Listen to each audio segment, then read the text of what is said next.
Maombi ya toba. Jumatano niligusia kidogo maombi ya toba. Haleluya. Kwa nini nafundisha maombi ya toba? Mungu ni Mungu mtakatifu, naye amwendeaye awe mtakatifu. Bwana Yesu asifiwe sana.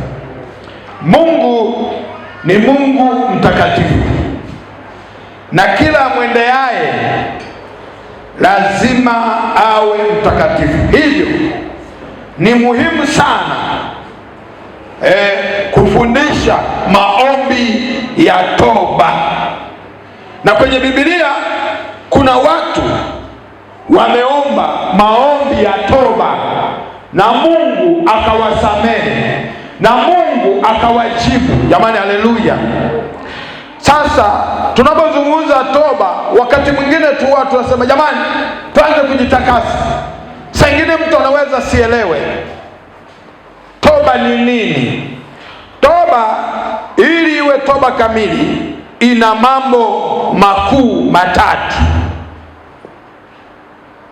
Naongea habari ya maombi ya toba. Toba ina mambo makuu matatu. La kwanza, tambua kosa, kukubali kwamba umefanya kosa au dhambi. Yaani mtu yoyote ili amwendee Mungu anahitaji kukubali kwamba anakosa na anahitaji toba. Bwana Yesu asifiwe sana. Leo msomaji wangu yupo, mwingine jiandae. Jamani, haleluya. La pili, ili toba Mungu aisikie, jutia kosa.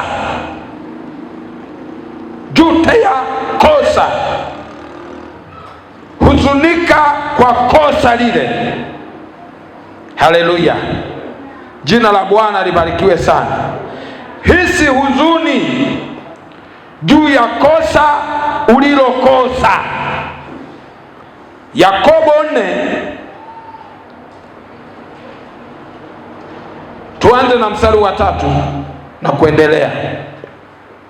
Yakobo 4, hapa inabidi nisome mwenyewe maana huwa naanza mwenyewe. Jina la Bwana libarikiwe sana. Yakobo sura ile ya 4, naongea maombi ya toba. Haleluya, maombi ya toba. Yakobo 4, naanza na mstari ule wa 3. Biblia inasema, hata muombapo wala hampati, kwa sababu munaomba vibaya, ili mvitumie kwa tamaa zenu.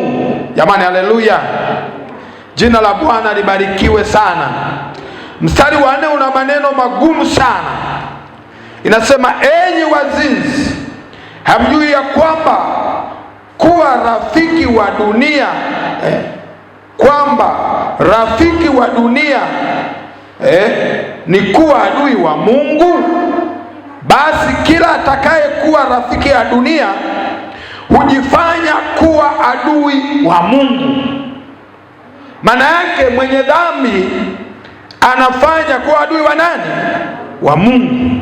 Jamani, haleluya.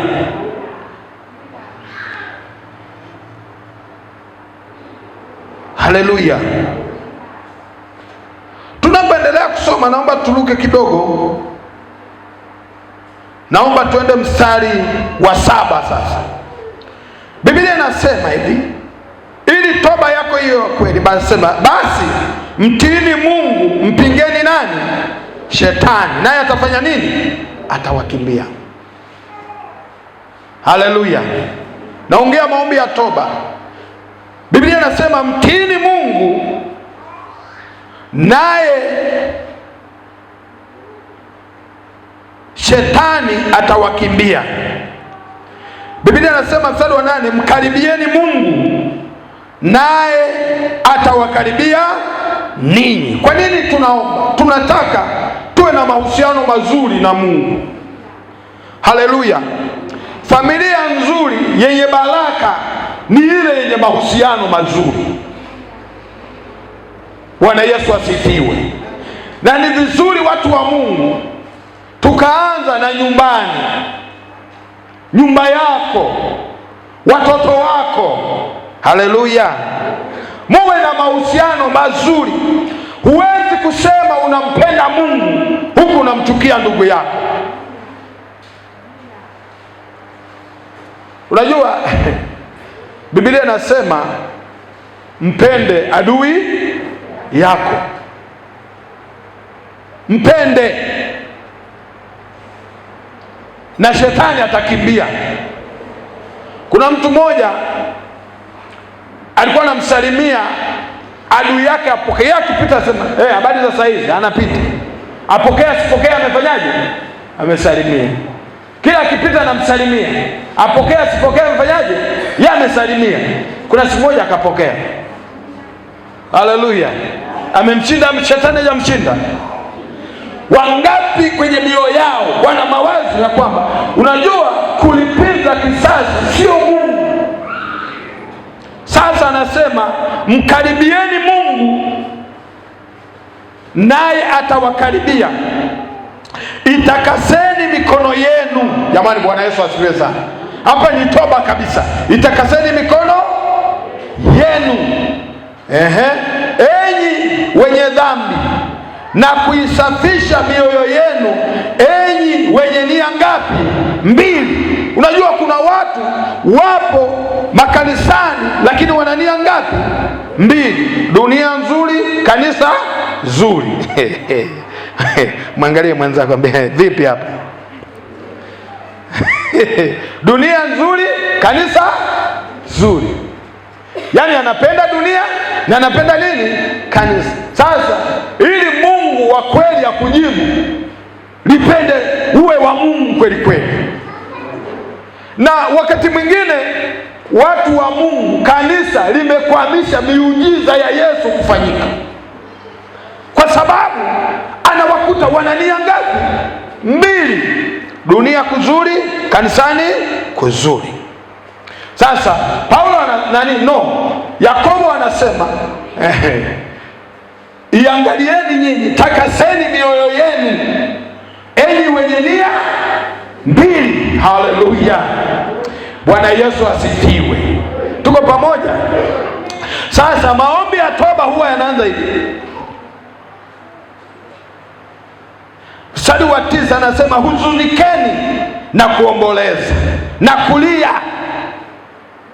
Unajua ukikosa, kwanza moyo wako unakuwa hauko sawa, una huzuni, si ndio wapendwa?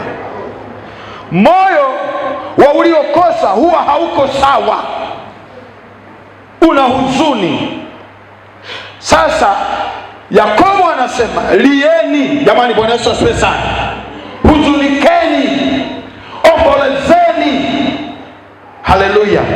kucheka kwenu kugeuzwe kuwe kuomboleza, na furaha yenu kuwa hamu. Amen. Jina la Bwana libarikiwe sana. Jidhirini. Kujidhiri ni kujitoa, kujiachilia. Jamani, haleluya! bila kuangalia kitu chochote. Jidhirini mbele za Bwana naye atawakuza. Umeona maombi ya toba hayo. Jina la Bwana libarikiwe sana. Halafu kanuni ya 3 inasema kuacha makosa. Mwambie mwenzako kuacha. Na haiwezekani kuwa toba kama hujagundua kosa. Ndio unakuta saa nyingine hata wanandoa wanavutana, kushoto kulia, kushoto. Hawa hawajagundua kosa. Wakigundua kosa wanakaa salama. Jina la Bwana libarikiwe sana. Hebu tuone kisa, mfano mmoja Yesu aliongelea kwa habari ya toba ya kweli katika kitabu kile cha Luka sura ile ya 15 mstari ule wa kwanza mstari wa 11 mpaka 21. Sasa utasoma mwenyewe. Karibu msomaji mzuri. Ndiyo, mtu mmoja alikuwa na wana wawili. Yule mdogo hakujua kwamba anakosa, akamwambia baba yake. Huu ni mfano wa Yesu anatoa, anasema, baba, nipe sehemu ya mali inayoniangukia, yaani nigawie. Unajua hata leo, siku za leo, samani kidogo, watu wengine wamegombana na baba zao baada ya ardhi ya Dodoma kupanda. Watu wamedai kuwa na sehemu zao, wamegombana, hawasalimiani. Wengine hili lilikuwa hame la babu yetu, yameenda kushoto, na wengine wameuza na Ukristo. Hasa wengine walokole walikuwa kanisani wakagombana kwa ajili ya mipaka. Mwangalie mwenzako, hivi vipi hapo? Sawa si sawa? Mgeukie mwenzako, nimekutuma mbio hapo, sawa si sawa?